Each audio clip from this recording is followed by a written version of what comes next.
Thank you very much. Welcome to my code about coding kids and screaming carrots. And just to make sure, in this presentation I talk about kids in the age from 6 to 12 years, and I hope you enjoy it. My name is Georgios Kaleadis. I am 34 years old. I live in Munich and I'm working for Sinnesschrader as a front-end developer. In my spare time, I teach coding kids, which is the inspiration for this talk today. I'm also origami addicted since Takeshi taught it to me in front of Osaka Castle nearly 2 years ago in Japan. Today I fold nearly every day and also created a JavaScript project about virtual origami folding.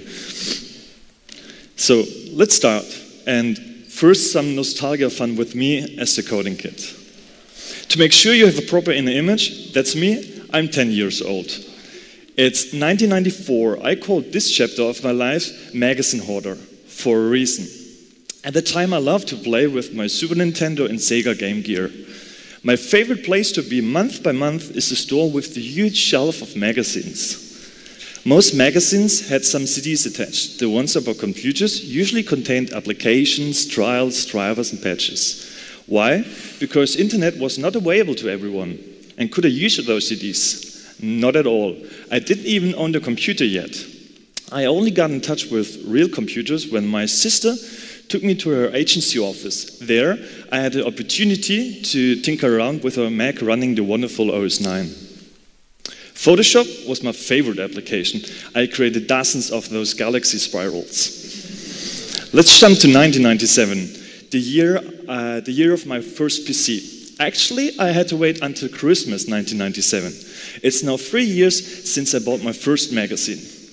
My computer was running Windows 95 and I had a 4 GB hard disk. This thing had, of course, no internet. And what does a kid do with a brand new computer? Of course, playing games. It's 1998 and I enjoyed my computer day and night. My very first game I bought was Blade Runner from Westwood Studios. It was distributed on 4 CDs and took up half of my disk space. Let's hurry to 1999, the year I got my internet access. I had a 56K modem to connect, which was slower than your throttle data plan on your smartphone today. Let's listen to the iconic sound for a quick flashback. If I get sound.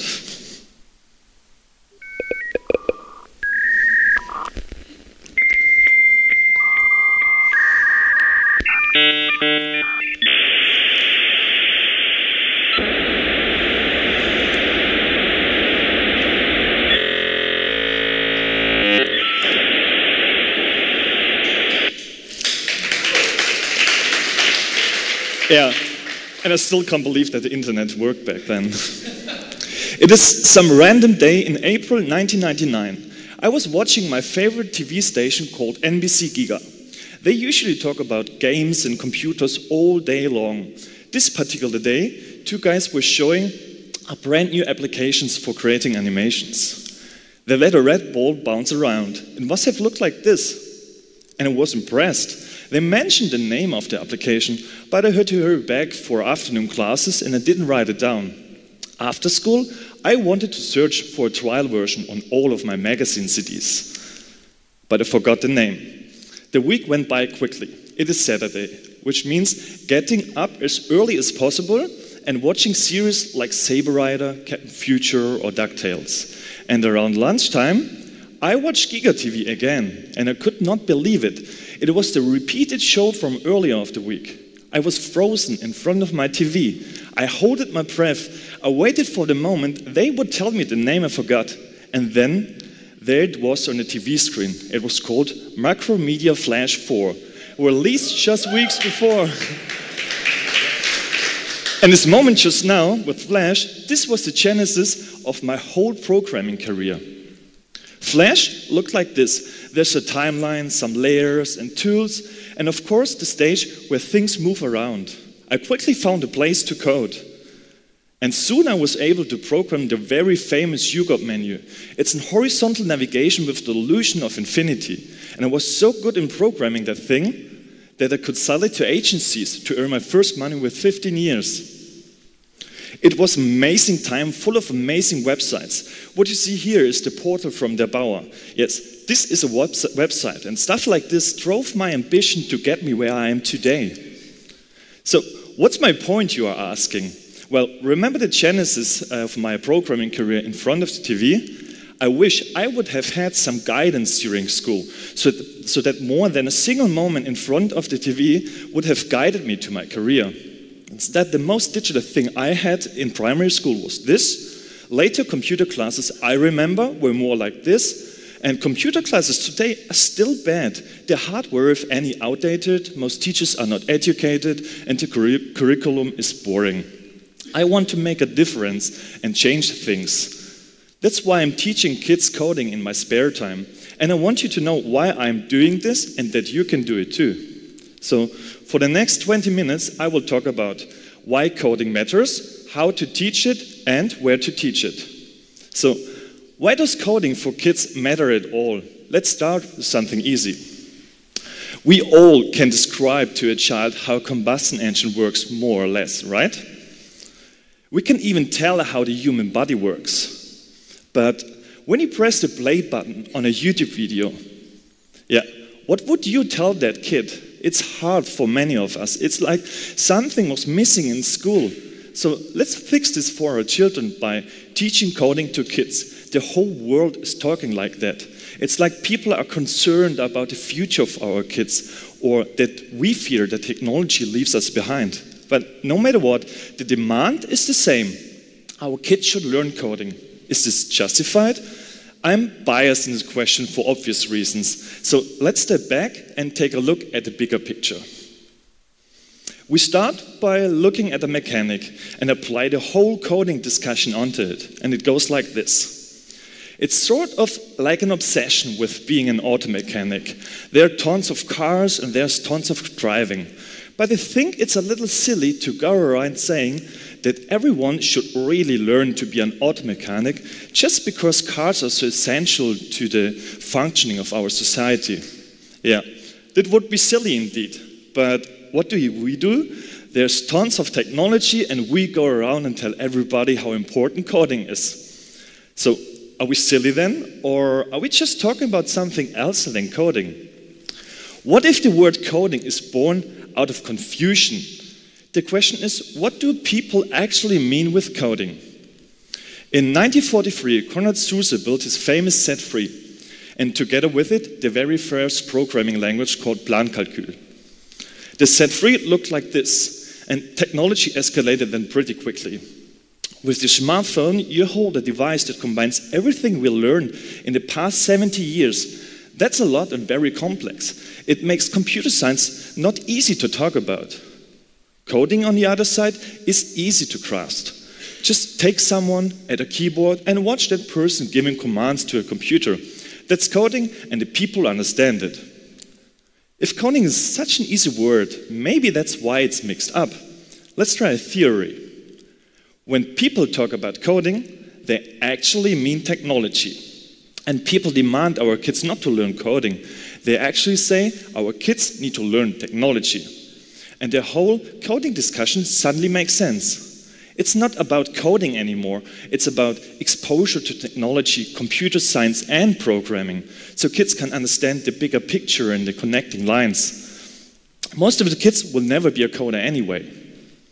Our children should learn that smartphones and technology are not magical, that there are limitations, benefits, and possibilities from using them. Teaching coding still makes sense. It's only one part of understanding technology, but you benefit in many ways when you learn to code.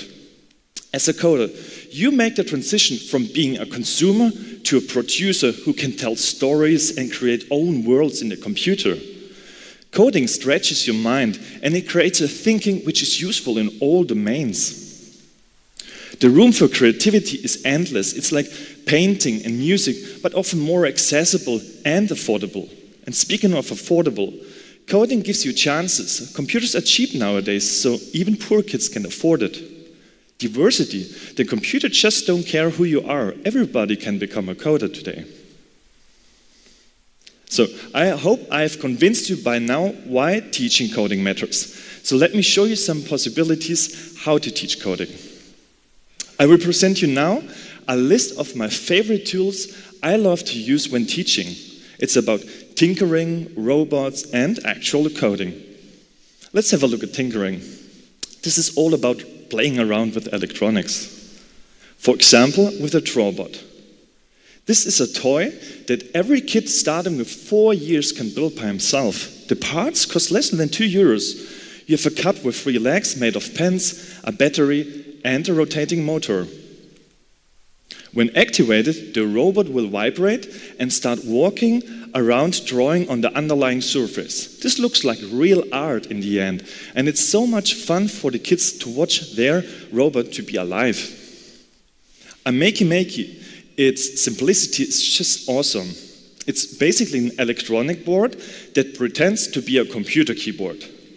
When 2 connected objects touch each other, they close a circuit on the Makey, and you virtually press a defined key on your keyboard, on your computer. And what can you do with it? Build a Super Mario controller. Find a Mario game that you can control with the keyboard.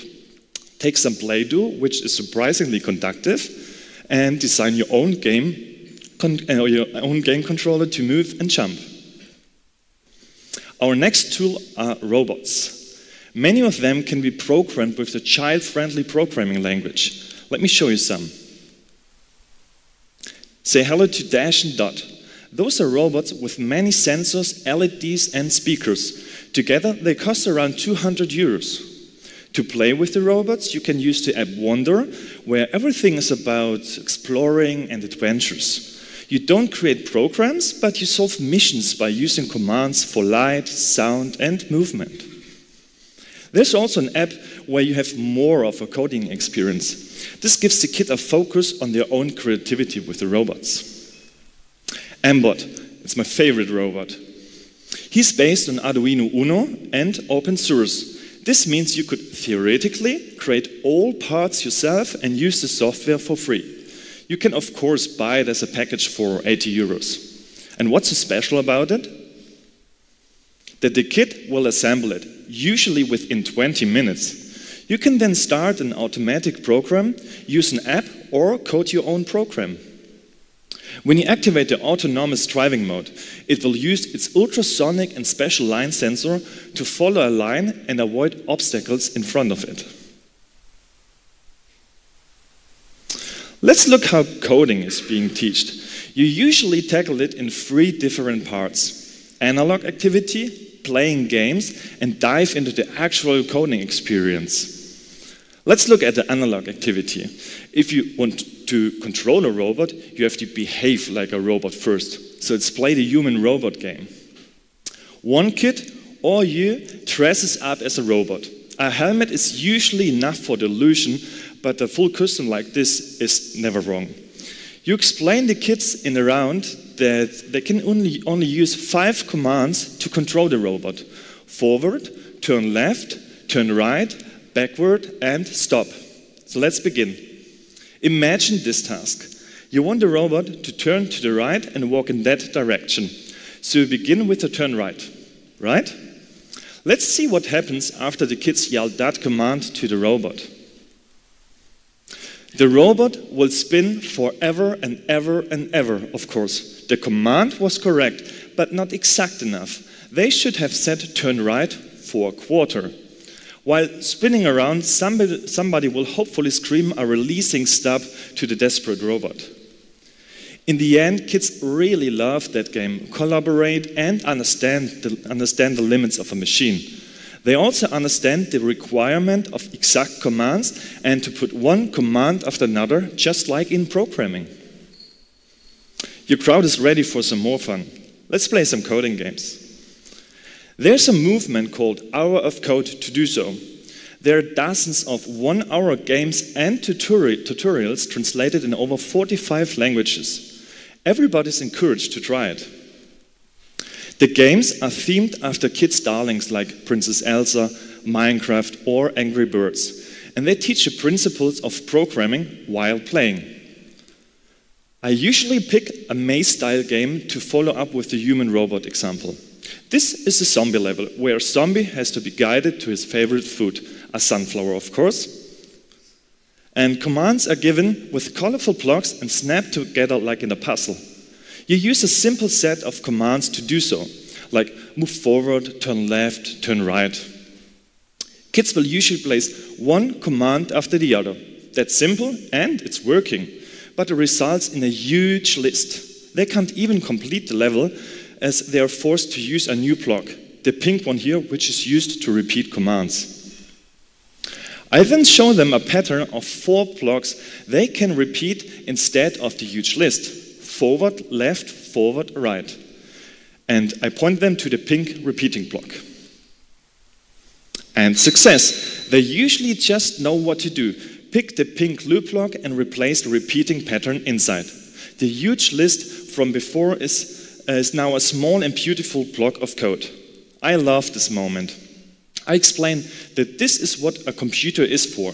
The computer should repeat the boring stuff. It is not your task.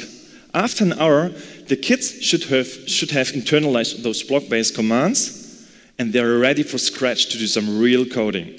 Scratch is the most famous tool in kids programming.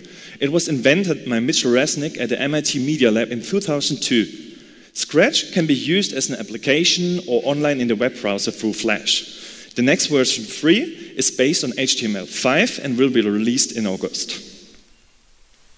Everything you code can be shared on a Scratch website and remixed by others, as the source code is always accessible. Let's have a look inside Scratch. On the left, you have a stage where everything will move around. And on the right, you see the coding editor. That's where you code with colorful blocks. This is called block-based programming and very easy to understand by children. And to complete this section, I brought you something special. A screaming carrot, which is also part of the sensational title. It's programmed in Scratch and it will make use of a Makey. So I will switch over to my application. Let's try if this is working.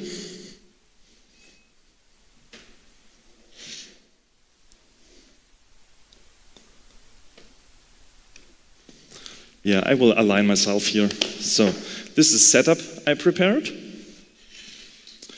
And you will see momentarily what I've prepared here, because I am going to switch over into webcam mode. So that's me. And you should see now the hardware I've prepared. The people in the front should have problems recognizing it because the resolution is a little bit low, but I will try my best explaining it so you can fill the rest of the image. So, what you can see here now is, first of all, a kitchen knife made of steel, that's important. The mandatory carrot. You can see here 2 connecting cables. They are called alligator clips. And they are titled because they are looking like an alligator. And you have here the Makey. I hope you can see it now. It's this board, and you see some contact points. You see some labeled with space or just the arrow keys mimicking the ones on your keyboard. And at the bottom you see a ground bar, which is required to close the circuit. So let's connect all that stuff. I will use the space key at the space contact point to connect it. I will plug it into the carrot. I will use the green cable to connect to the grounding bar. And I will plug it into the knife. And what happens now is, when I touch the carrot, I will line it here. If I touch the carrot, it will flow through the orange cable into the carrot, through the knife, back into the Makey, and the Makey will tell the computer, hey, the space key is pressed. And you can do fantastic stuff with this. So I will connect it and show you what it's doing at the moment. You will see it heavily blink, which is a good sign. Yep.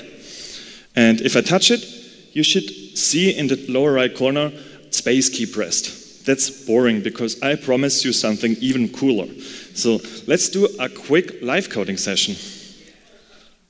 Yeah.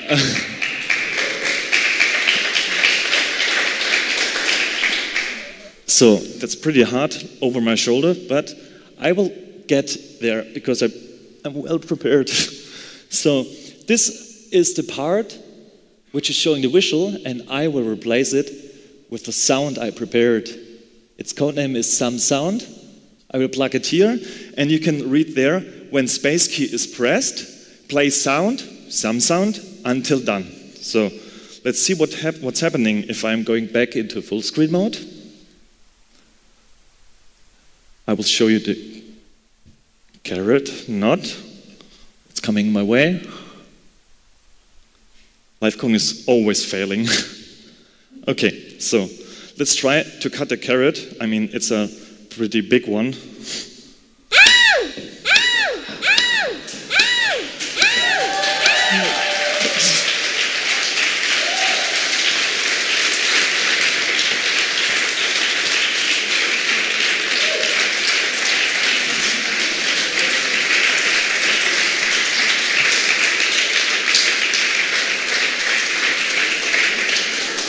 And I promise I will eat that carrot just to save the moment. So let's get back into the presentation. Okay. What's left is the question where everybody could try teaching coding. I want to stress the word everybody. You don't have to be a programmer. Everybody can learn coding and everybody can teach about coding or robots. I started teaching coding to kids in my spare time exactly 1.5 years ago at the Harvard Digitalwerkstatt. They started in Berlin in 2016 and opened an office in Munich in 2017. Their schedule is about coding with Scratch, robotics, stop-motion movies, and exploring worlds in Minecraft. If you want to try it, just drop them a mail like I did. You could also host an Hour of Code event, where you play games like the zombie game and explain the basics of programming to interested people. You might even find some Hour of Code in your hometown. Try to join and get in touch with the organizers. And don't forget your family at home. You can start teaching your own kids and relatives easily with the tools I've shown you. And you won't believe it, but designers, project managers, or maybe your clients are eager to learn coding too. They will have fun and understand you better the next time you talk about bits and bytes. Okay, enough about how, why, and where to teach coding. There's another important thing we didn't talk about yet. What about me, the teacher? What do I get? Well, when did you play with toys for no reason the last time? It's healthy and it relaxes your mind. It literally entertains the kid inside you. And teaching coding makes not only the kids, but you creative. You need to think about what to do with a Makey or create coding challenges in Scratch. And maybe you will use Scratch for yourself to surprise someone special on their birthday. If you're a coder, did you ever try to explain someone programming? Yes, it's very difficult. You have to reflect on the very, very basics of programming again. But once you've mastered this, it will help you throughout your whole mentoring career. And working with kids is fun. I always had an amazing time and I'm still surprised about all the funny ideas they have. You have a bag full of knowledge now. Use it. A quick recap of what I've told you. Coding matters because it was never about coding only, but being exposed to technology, computer science, and programming. So kids can see the bigger picture and the connecting lines between technologies. But coding still makes sense. Computers don't care who you are and are cheap so many can afford it.